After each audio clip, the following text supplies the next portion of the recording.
This is Abigail Mirga, working as School Assistant English in Jilla Parishad High School, Janalgarh of Guntur district. Children, I am very much excited to teach you an interesting lesson today. Are you ready for that? Okay, let me ask you a question. Have you ever listened to any lecture given by a great personality? Okay, you heard about the lecture given by Mrs. Indira Gandhi and Swami Vivekananda. Very good. Have you ever heard any great sermons given by great personalities or religious leaders? Okay, don't worry. In this lesson, the sermon at Benares, we are going to learn in a detailed way about the sermon given by Gautama Buddha. Okay, children? So, before getting into the lesson in detail, let's have a glance on the overview of the lesson. Here we go. Students, in the overview, we have before you read, thinking about the text, thinking about language, speaking, and writing. Now, let's see the learning objectives of this module. By the end of this module, you will be able to recall the sermons of great people, differentiate between a sermon and a lecture, identify meanings for different words like desolation, lamentation, etc. Learn to use punctuation marks like semicolon, dash. Match the given words in the current language. Discuss about the topics A Guide to Coping with Death of a Loved One and Good Grief. Write a paragraph on the given topics by adding their own ideas and experiences.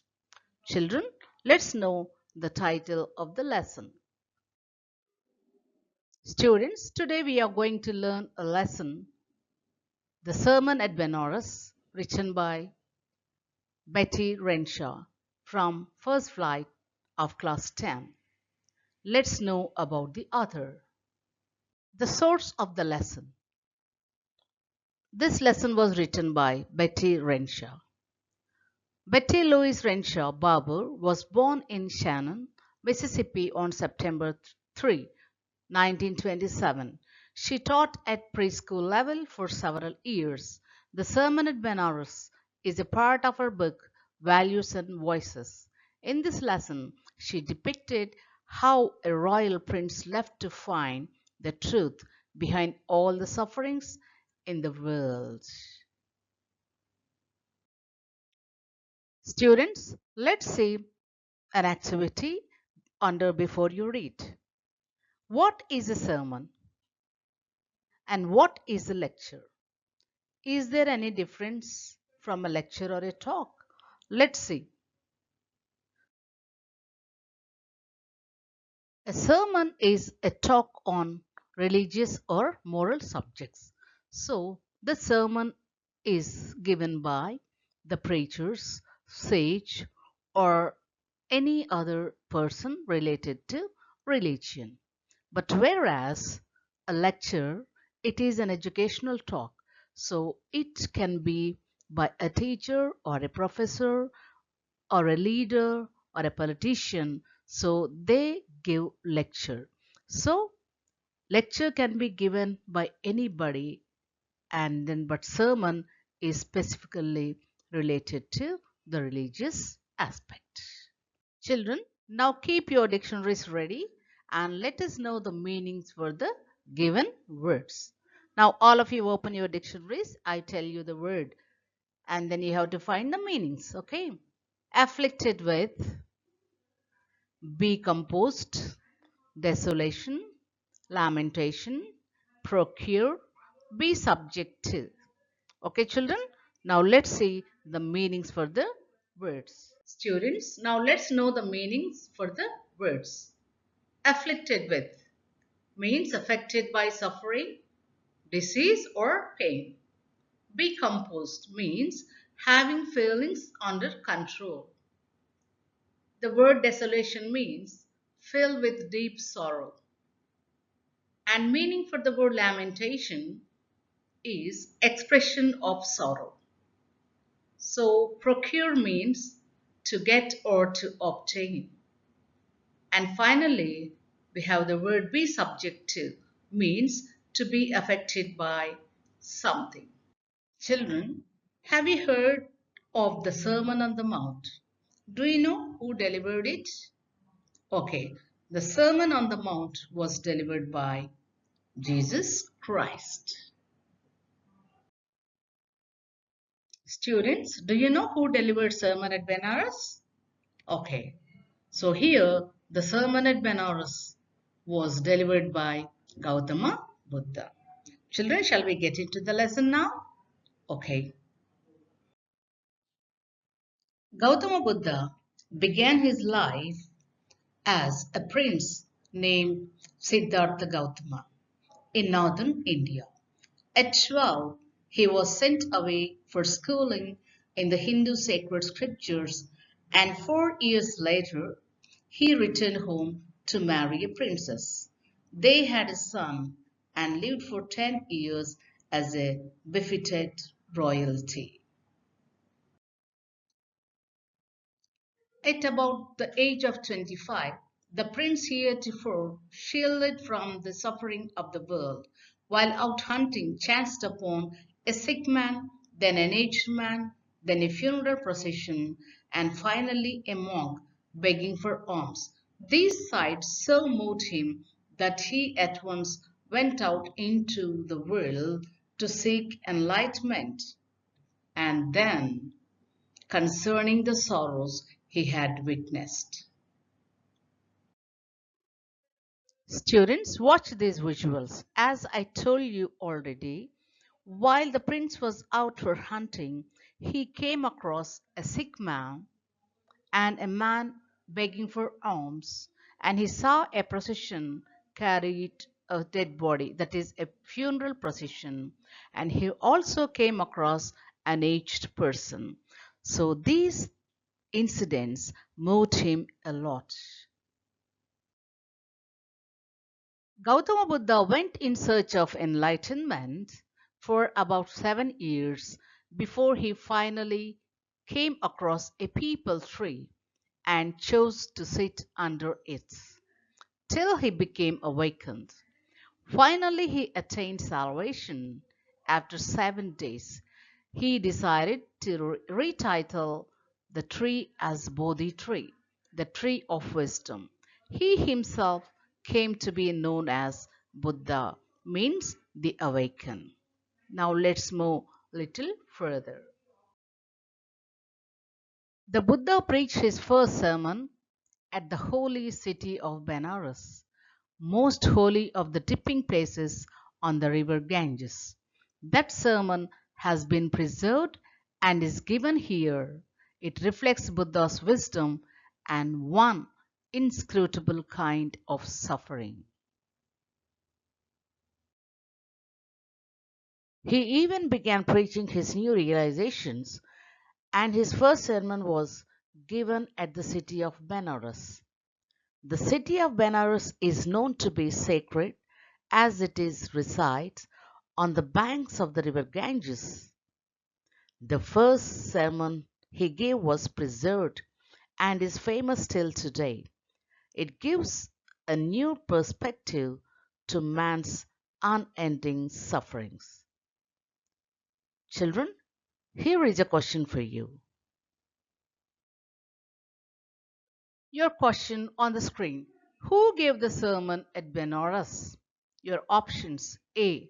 Jesus Christ, B. Gautama Buddha, C. Mahatma Gandhi, D. Nelson Mandela. So who is ready with your answer? Go ahead. Very good. B. Gautama Buddha. Well done. Let's move a little further. There was a lady named Kesa Gotami whose son had recently died. She took her son door to door, requesting for a wonder drug that could bring his son back to life. Obviously, everyone thought that the lady had lost her ability to think clearly. She finally came across a man who could not offer any medicine but led her to Sakyamuni, the Buddha. Filled with hope, the lady visited Gautama Buddha and pleaded him to cure her son. Shall we continue the summary? Krisa Gotami repaired to the Buddha and cried, Lord and Master, give me the medicine that will cure my boy. The Buddha answered, I want a handful of mustard seeds. And when the girl, in her joy, promised to procure it, the Buddha added, the mustard seeds must be taken from a house where no one has lost a child, husband, parent, or a friend. Kesa Gotami again went to door in search of mustard seeds. Many people were ready to offer mustard seeds, but none of them could fulfill Lord Buddha's condition. People requested her not to remind them of their grief. She could not find any suitable home to get mustard seeds for her son. Children, shall we continue our summary? Kesa Gautami lost her hope and she was in extreme grief and pain and found a place to ponder at the edge of the road and constantly observing the bright lights flickered up and extinguished in the city and observed them till there was darkness around. Then she realized that man's fate is like these city lights that flicker and extinguish repeatedly. Students, here is a question for you. Students, your question on the screen. Whose only son died? Your options are A. Gautam Buddha, B. Kesa Gotami, C. A man, and D. None of this. So whose turn is to give me answer? Good. B. Kisa Gotami. Super. Now let's continue the summary. According to Lord Buddha, man's life is combination of pain and grief. There's no way to avoid facing death to any human being. Just like earthen vessels break at some point, so do man. As ripe fruits are early in danger of falling, so mortals, when born, are always in danger of death. So there's no difference, both young and old, fools and wise. Death leaves none. Let's continue our lesson. No one has control over death. Neither a father can save his son, nor a kinsman his relative. Just like an ox is taken to the slaughter's house to be killed, so does death do with mortals, without leaving anyone. Therefore, the wise do not lament, knowing the terms of the world, who has been called wise by Lord Buddha. In order to obtain peace of mind, one should not grieve, weep, or be miserable at something which is bound to happen. No amount of grief would bring back the dead, but it will only multiply the pain and suffering that leads to physical weakness. So one must move from past feeling like sorrow and grief, as it is the only way that leads to the path of salvation. Children, we have completed the summary of the first module, the sermon at Banaras. Okay, children, I hope you got the summary of this first module. Now let's move on to the meanings or glossary of the text. Children, now let's see the meanings for the new words. Scriptures. Scriptures mean the sacred writings of a religion. Enlightenment. Enlightenment means a state of high spiritual knowledge.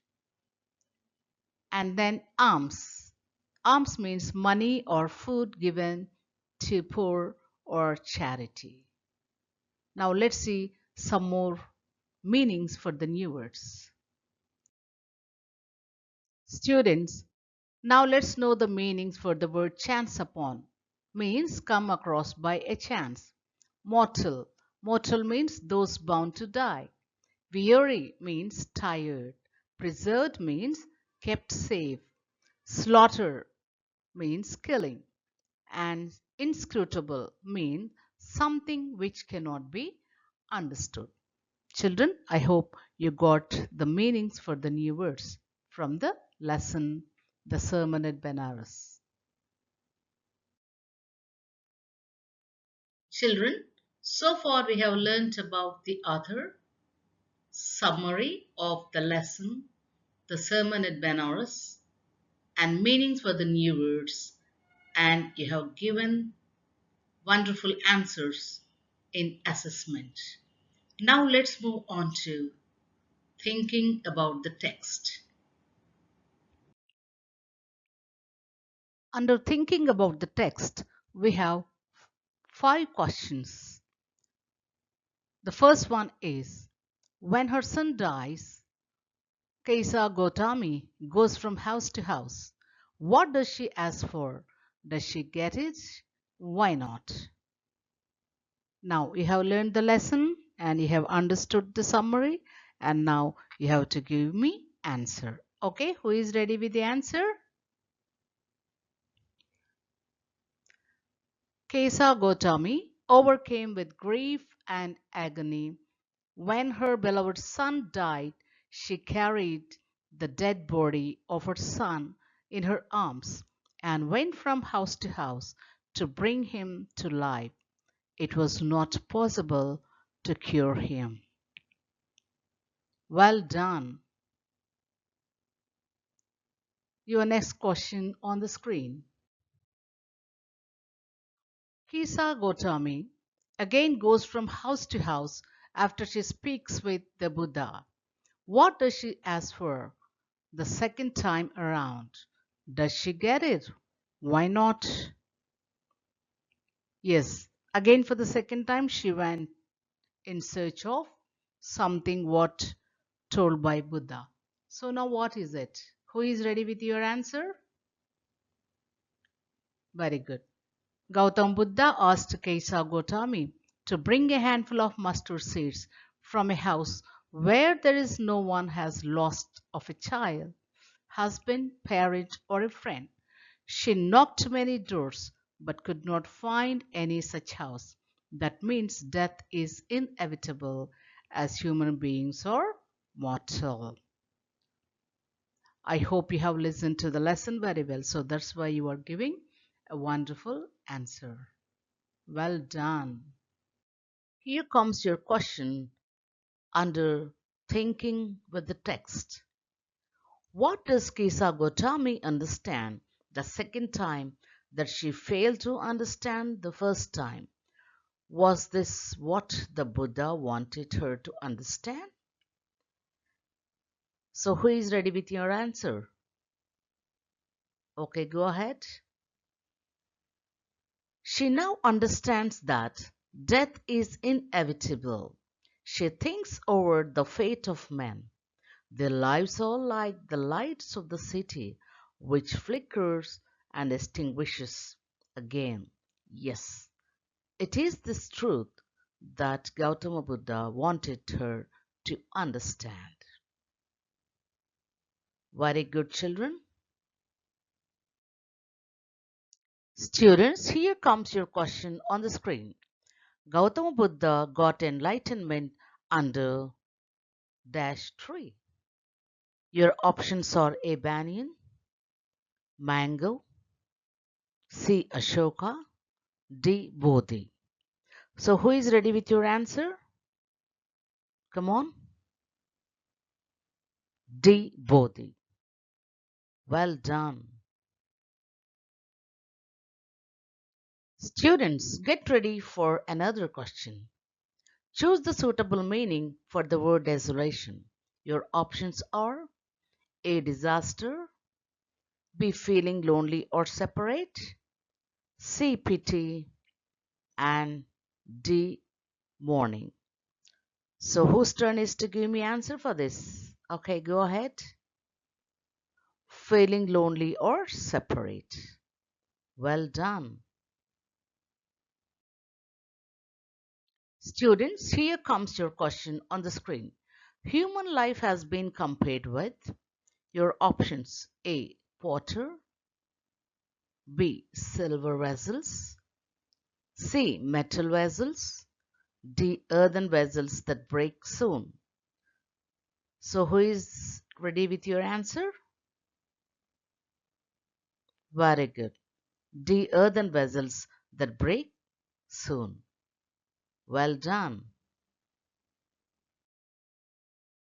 Students, say true or false for the following. Number 1.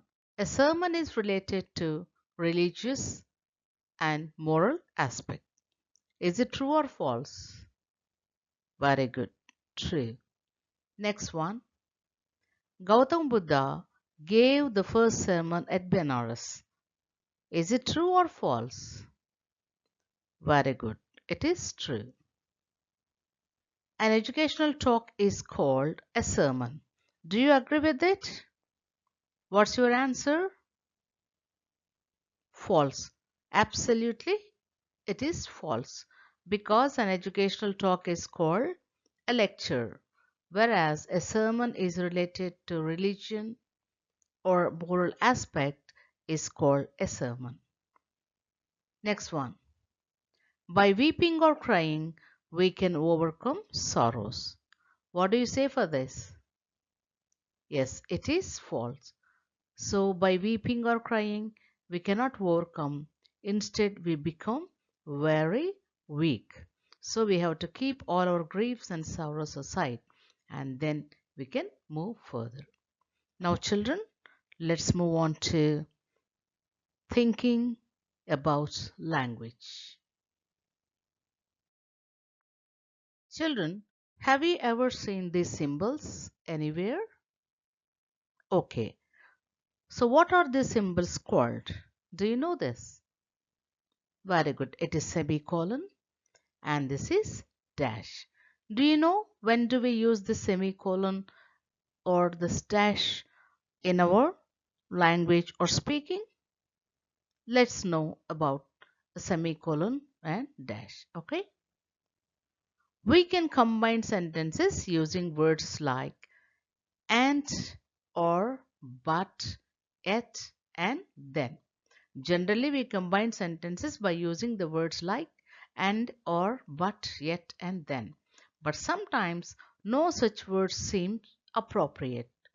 So in such cases, we can use semicolon or a dash to combine two clauses or two sentences. Students, here is an example. She has no interest in music. I doubt she will become a singer like her mother. So this sentence tells us the second clause gives the speaker's opinion on the first clause.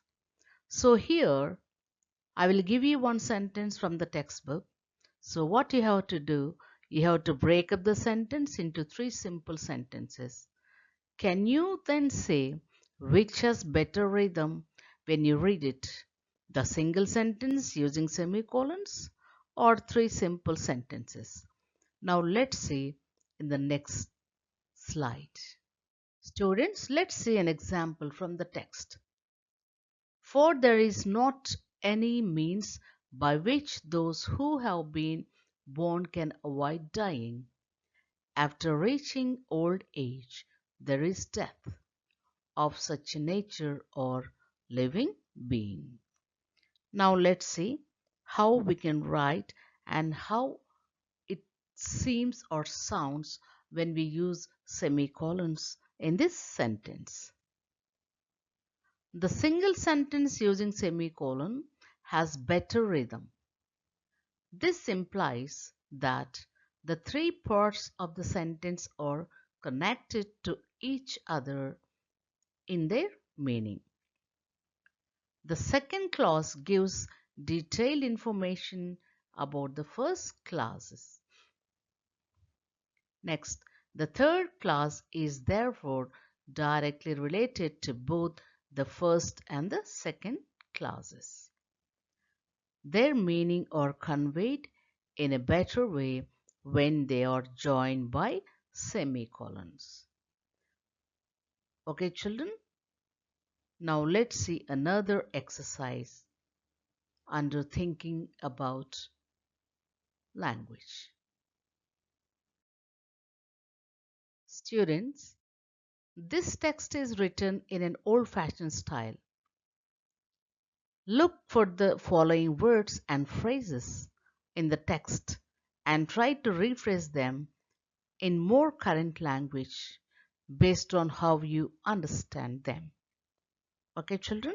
Now let's see the old-fashioned words. Give the medicine for the child. Give thee medicine for thy child. Next one. Pray tell me. And Kisa replied to the Buddha. There was no house, but someone had died in it. And next word is kinsman. The final word is ma. So all these words and phrases are written in an old-fashioned style. So what we have to do? We have to rephrase and write them in current language. Okay, children, shall we proceed? Okay. Students, you can see here old-fashioned style of words and the words in current language. Now, here, give thee medicine for thy child. So here thee is changed into you and thy is changed into your. So give you medicine for your child. Pray tell me means pray means please tell me. Kisa repaid to the Buddha. Here repaid means went. So Kisa went to Buddha. There was no house, but someone had died in it. There was no house. Here no means there was not a single house where no one had died. Kinsman means relatives. Mark means listen. Children, I hope you got the meanings for the old-fashioned style into current language. Now, let's do the matching exercise. So you have to match the old-fashioned words with the current language. Okay, children? Here, kinsman means very good relatives. Mark means listen, excellent. Repaid means went. The has to be changed into you. Very good. So here, kinsman means relatives, mark means listen, repaid means went, the means you. So you have the old-fashioned style of words and the words of current language.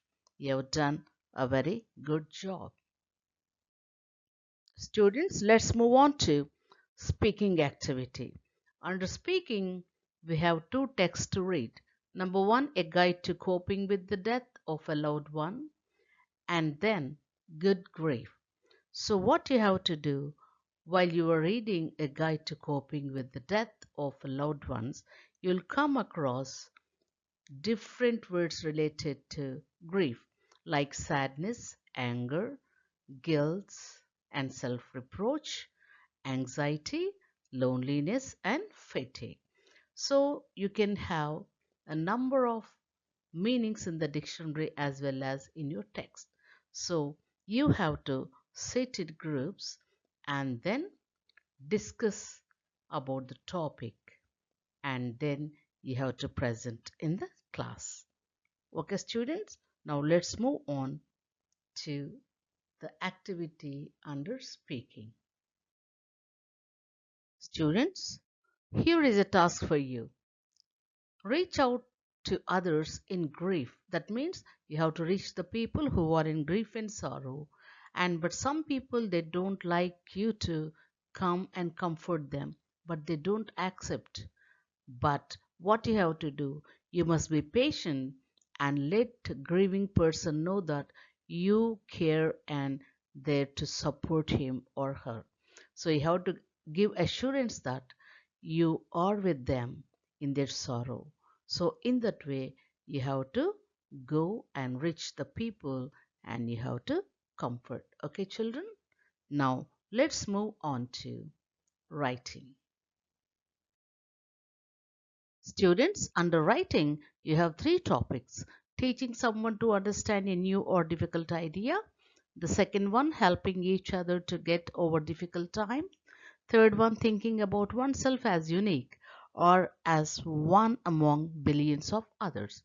So you have to select one topic and then you have to write a page about 3 paragraphs by adding your ideas and experience to them. So this is an individual work. So you have to write.